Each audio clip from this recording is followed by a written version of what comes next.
Control is a game that thrives as a result of how carefully it unravels itself, with secret passages, new areas, more powerful abilities and story elements dropped rather carefully throughout.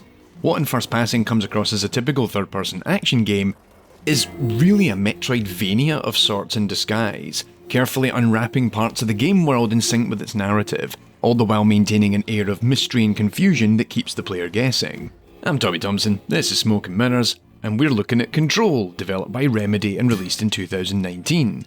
In Control, you take on the role of Jessie, a young woman investigating the disappearance of her brother, and this has led her to the Federal Bureau of Control, an ominous and mysterious government agency that she believes knows the truth of what happened to him. However, upon entering their offices in New York City, something has gone terribly wrong. A lockdown is in effect as a mysterious phenomenon influences the local environment and the staff working at the Bureau.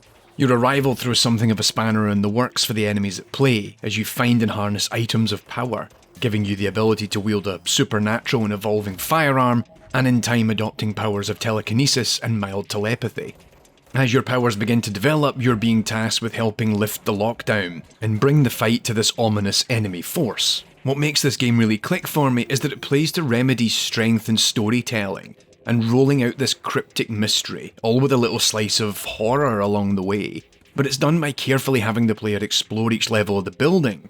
Unlike most of Remedy's games, it's a narrative contained within one location, and I think as a result it gives them a lot of creative freedom to come up with weird and wonderful ideas that reinforce the larger story as you begin to get a shred of understanding as to what the Bureau of Control does. Quite often your investigation of a given area or floor isn't complete on the first passing, and instead the game will have you return to those areas at a later point in order to take the next step forward in the story. This is where the game slowly begins to evolve into this Pseudo-Metroidvania format.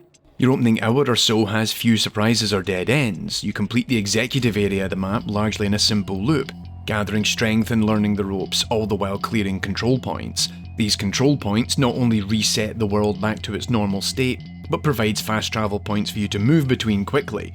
Plus, within the opening hour or so, you quickly add a few key weapons to the arsenal, notably the firearm and the telekinesis power.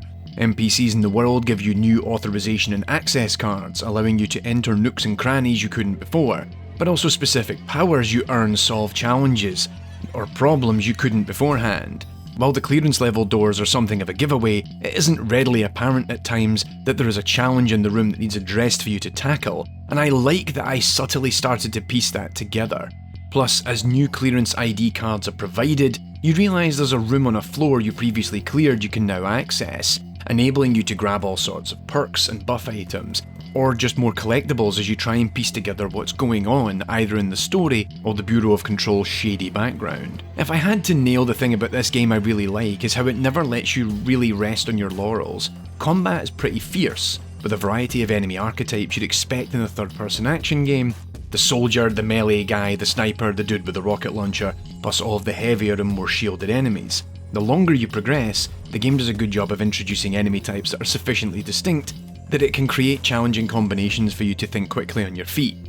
Plus, the game successfully establishes that the building is still under lockdown and continually facing off this threat. It does this in two major ways.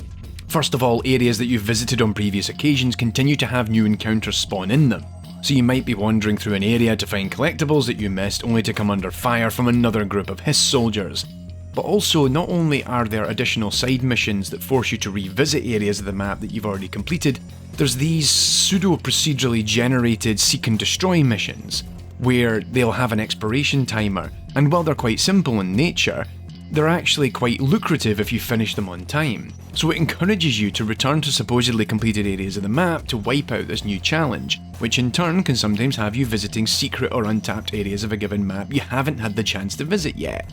This might be a bit of a headache were it not for the fact that the aforementioned control points operate as fast travel hubs. This, combined with the fact I'm playing the enhanced version of the game on the Xbox Series X, which has super fast load times, means that taking a 10-minute detour is seldom the big deal it would have been otherwise.